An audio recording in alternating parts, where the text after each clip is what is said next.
Hello friends, welcome to E-Pathshala. I am Shagun Sharma, Assistant Professor in Political Science in Government College for Girls, Sector 42, Chandigarh. The paper is Foreign Policy of India and the module is India-Britain relation. India and Britain, they have shared a colonial legacy of more than 200 years. In fact, before that, India and Britain shared trade relations for nearly 4 centuries. After the transfer of power to India, Britain and India continued to maintain peaceful and cordial relationship, which is clearly visible with India's taking up of the membership of Commonwealth of Nations. In the past of India and Britain, it never came into good and cordial relations of India which they share till now, which we are going to discuss in detail in the module. The main objective of this module is to evaluate India-Britain relations during the last 7 decades. In this context, question of continuity and change in their relationship will be examined in terms of their colonial background and working as independent states. It will also be analyzed how their colonial past has influenced their ties after independence of India. Besides, the impact of changed regional and global milieu will be taken into consideration to evaluate their post-World War ties. The impact of India's non-aligned policy on the military-aligned Britain will also be assessed. How Cold War situation has influenced their relations will also be examined. Later, why with initial goodwill India and Britain could not remain important for each other will also be evaluated.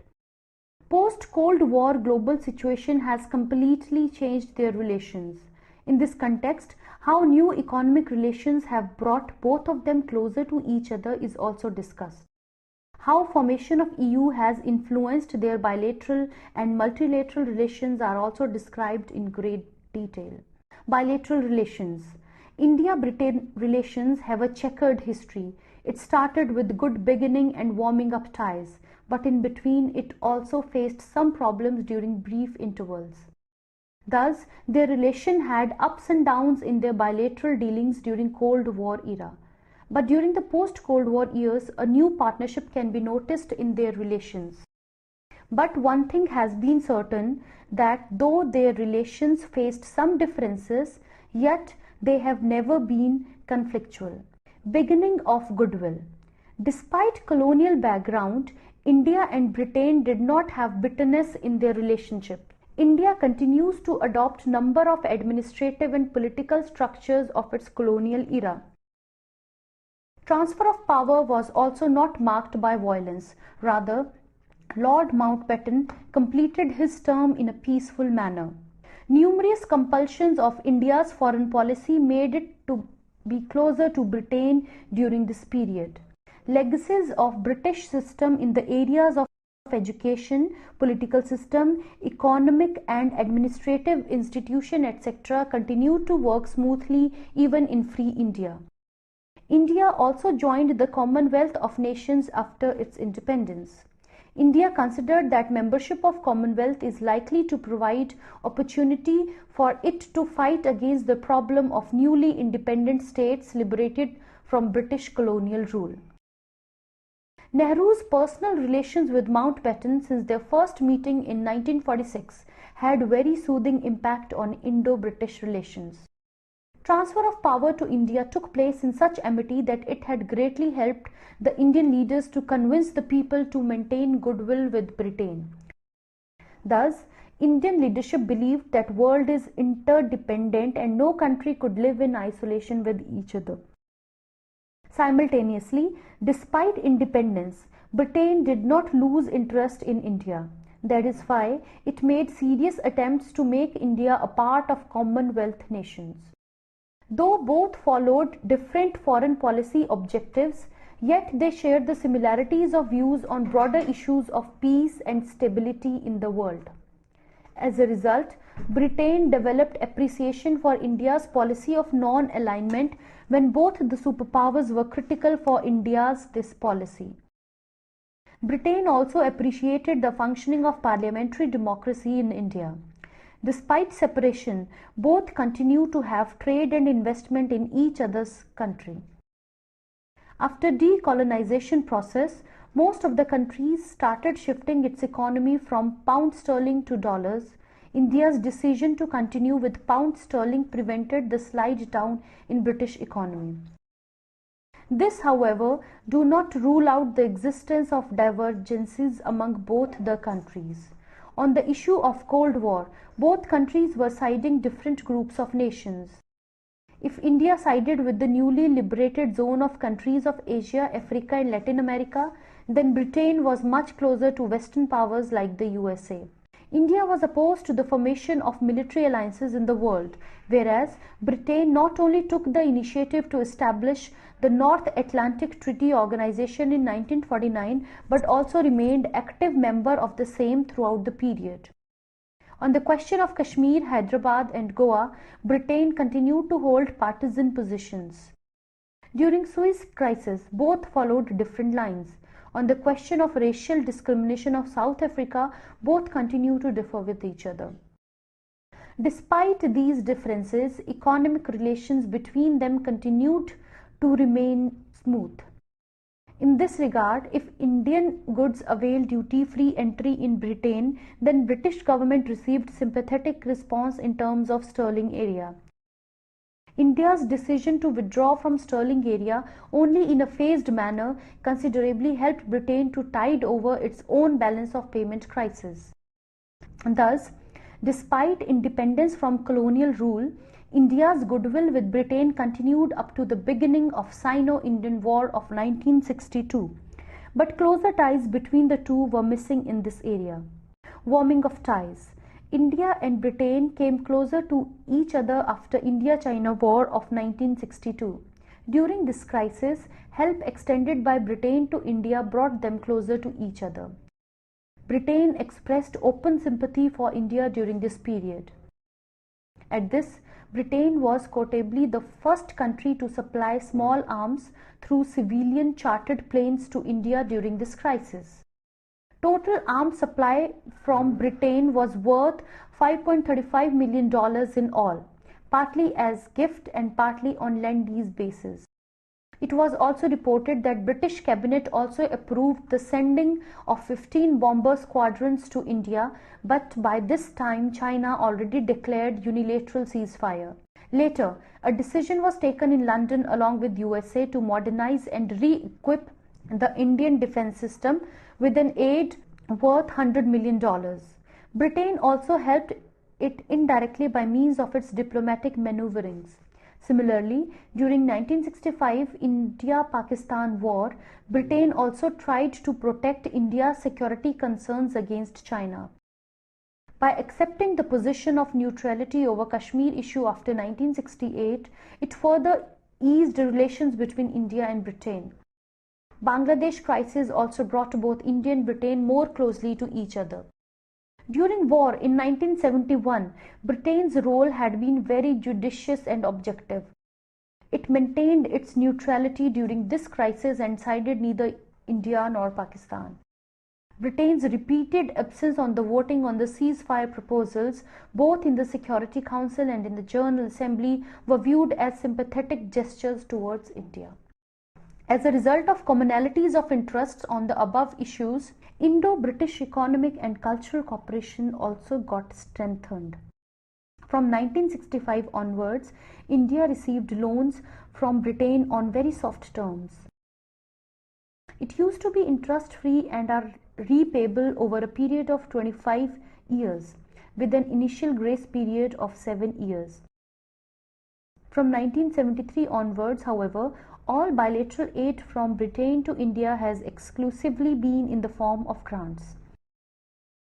Besides, British investment in India remained the largest foreign investment in India throughout this era. This does not mean that there has been lack of irritants between the India-Britain relations. Rather, on two important issues, both differed with each other. First issue of conflict between the two has been the role played by Britain during 1965 India-Pakistan War. Though in the beginning Britain was neutral as far as its role in the conflict among two Commonwealth brothers, yet later on it sided with Pakistan during this crisis. As a result, relations between the two remained somewhat cold till 1970. Second main irritant between them had been the problem of Indian immigrants. The imposition of control over the entry of Commonwealth immigrants into Britain since the early 1960s has led to frequent irritations in India's relations with Britain. British legislation of 1961 and 1971 regarding migrants has been criticized by the Government of India on the basis of racial discrimination. However, despite these irritants in relations between India and Britain, both continued to remain friendly till 1975. Breakdown in relations. With the declaration of emergency in India in June 1975, its relations with outside world got a setback in general and deterioration of relations with England in particular. During this period, response of the government, people and media in Britain was very much negative.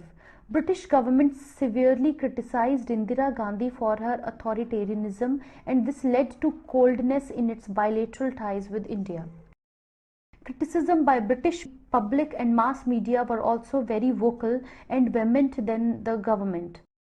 As a result, Free Jayaprakash Narayan Committee was constituted in Britain to secure the release of large number of political prisoners, including Jayaprakash Narayan. Besides, 400 leading British personalities made an appeal to Indira Gandhi to release all political prisoners held without trial under emergency. All important English dailies criticized this move of Indira Gandhi's government. Imposition of press censorship was severely criticized. As a matter of protest, most of the accredited journalists of different papers were recalled. BBC also closed down its office in New Delhi. Thus, throughout the emergency period, media was critical of Indira government and relations became normal only after coming of joint government to power in 1977. Friendship continued. With the coming of Janata Party to power in India in 1977, Britain tried to come closer to India. British media, people and political elites well acknowledged this change of regime in India. Besides, some other developments in the regional and global milieu brought the two countries closer to each other. As a result, British Prime Minister James Callaghan and Mrs. Margaret Thatcher paid their visits to India in 1978 and 1981 respectively. This facilitated the development of understanding between the political elites in a very easy manner. These visits were reciprocated by the visits of Indian Prime Minister and Presidents. Soviet intervention in Afghanistan in 1979 also brought India and Britain closer to each other because both opposed Soviet entry into Afghanistan due to different reasons. Both were of the view that problem in Afghanistan has to be resolved through political and diplomatic means rather than military means. Their common perceptions brought them close to each of them. Later, problem of terrorism in Punjab in the early 1980s had its serious implications not only for India but also for Britain because large number of Sikhs are settled in that country. This commonality of interest against terrorism, fundamentalism also brought India and Britain closer to each other. India faced serious crisis to its polity with the emergence of terrorism in a very sensitive state, but its fight against terrorism was well supported by Britain as well. As a result, Britain extended liberal aid to India. Even aid and grants were continued on yearly basis in the full decade of 1980s. This was not only limited up to economic activities, rather it was also extended to the social sectors like education and development of human resources. Most of the grants have been extended on interest-free basis. Besides, trade between them has been another area of economic activity. Though balance of trade has been adverse towards India, yet efforts were made by Britain to rectify the same so that long-term economic cooperation between them could be maintained. To smoothen the trade activities between the two, both signed a double taxation avoidance convention. Numerous memorandums of understandings have been signed to boost economic ties. The agreements were also signed towards technology transfer by Britain in areas of coal, power, railways, shipbuilding, petrochemicals, and fertilizers. To institutionalize such process, Indo-British Economic Committee was set up in January 1976. Cooperation in defense sector was also enhanced from the early 1980s. This was a period when India started process of diversification of its defense purchase and policy of self-reliance. Visualizing the changed Indian perception on defense production and purchase, Britain entered into Defense Research Cooperation Program with India. For the supply of military equipments to India, Britain signed a MOU for defense research and development. Both of them also hosted Festival of India in Britain on 22nd March 1982. Purpose of this festival was to expose the British people know about the present India. Britain also shared the joint celebration. Hence, BBC also presented an India Week on television and radio to mark the opening of the festival. Despite this, there existed differences between the two on some of economic and political issues. On the economic aspects, India continues to suffer in terms of adverse trade with Britain. Politically, both beg to differ on numerous issues like migration and citizenship, differ in their foreign policy outlooks on numerous global issues, and policy of apartheid in South Africa. However, despite these economic and political differences, both continue to maintain friendship with each other. Not serious, such problem was noticed in their relations during this era. New partnership. In the post-Cold War era, new partnership has been noticed between the two. It is reflected in the form of fourfold dimensions: economic cooperation, political interactions, institutional support, and socio-cultural linkages. Economic cooperation. This is reflected through the launch of Indo-British Partnership Initiative in January 1993. Backed by the two governments, the initiative has become an ongoing partnership and is now called Indo-British Partnership. The Confederation of Indian Industry and UK's Department of Trade and Industry manage IBP's secretariat. IBP has so far concentrated on the sectors of power, telecommunications, industrial components, agriculture, and food processing. Besides, numerous new initiatives have been taken to host economic cooperation during the last 2 decades. In April 1995, Indo-British Science and Technology Initiative, an umbrella agreement for cooperation in this field, was signed. In November 1999, both governments launched a bilateral initiative to connect UK's universities and institutions with the information and technology sector in India. As a result, massive inflow of Indian IT professionals has been in the UK during last 1 decade. Further, in 2000, under the modernized work permit service, it has been made easy to recruit IT personnel from abroad by the UK industry. Under the Global Enterprises Initiative launched in January 2000, Britain seeks to bring together small and medium enterprises from UK and India and set up 200-men partnerships. Moreover, in January 2002, a science festival was held in New Delhi. As a result, trade and foreign investment between them increased tremendously. As far as bilateral trade is concerned, Britain is India's second largest trading partner worldwide and India's largest trading partner within the European Union. India mainly exports manufactured goods and agricultural and allied products to Britain. Other items for exports are ready-made garments, textile, engineering goods, leather garments, articles, footwear, gold jewelry, organic chemicals, marine products, rice, medicinal herbs, sports goods, pharmaceuticals, tea, granite, and jute. India's main imports from Britain consist of capital goods, export-related items, manufacturing goods, and raw materials and intermediaries. Though trade between them is not much problematic, yet it is very much below the potential between the two countries. Since the end of Cold War, Britain is emerging as a major foreign direct investor in India. Its FDI in India is not only increasing endlessly, but also it is the third largest investor after the investment from the USA and Mauritius. Besides, it is the largest investor among the European Union countries. Though Britain is emerging as largest cumulative investor in India with a cumulative investment of $3 million and over 800 joint ventures, yet the levels of investment remain well below potential and have of late slowed down. Besides, British investment reflects a pronounced bias in favor of sectors such as oil and gas, power, telecom, chemicals and sugar, and not in some more basic infrastructure-oriented sectors much needed by India. Political interactions. After 1991, political interactions in the form of high-level visits by the leaders of both countries increased to a great extent. British Prime Minister paid a high-level visit to India in January 1993 to start the Indo-British Partnership Initiative. Later in 1997, Queen Elizabeth II and Prince Philip visited India.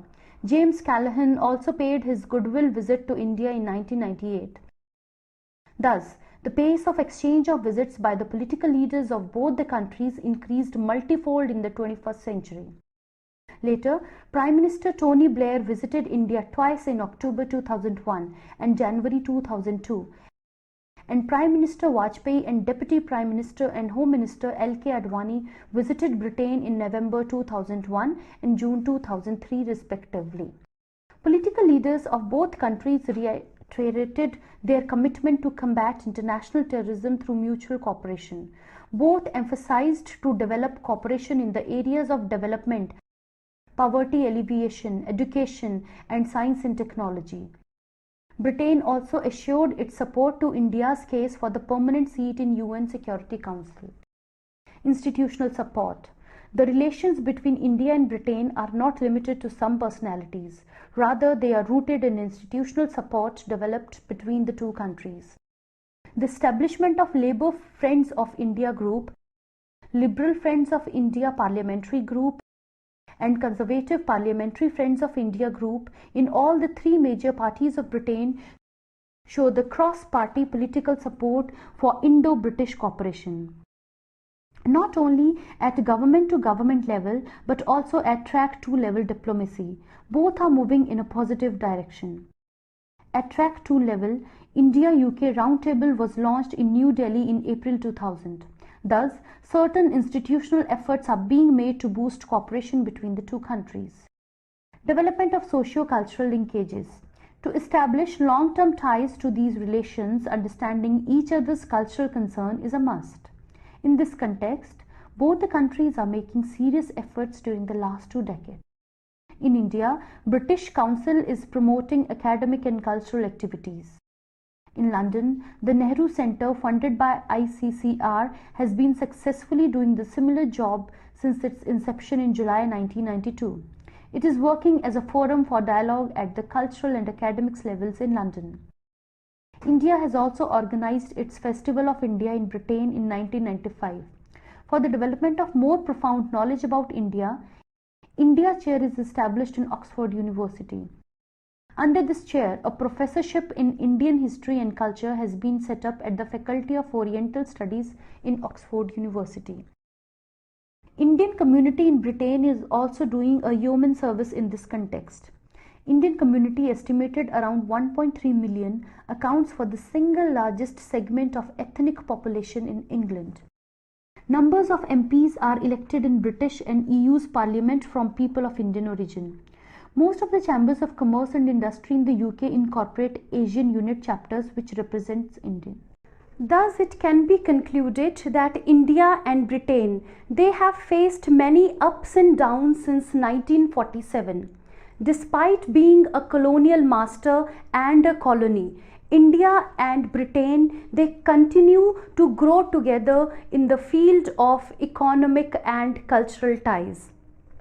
Britain is being seen as a trade partner of India. At the same time, India is providing cultural exchanges to Britain. Moreover, the initial hitches in the British-Indian policy are now gone, which were prevalent during the times of 1975 emergency. And now India and Britain continue to grow together to achieve the common objectives of world peace and development. Thank you.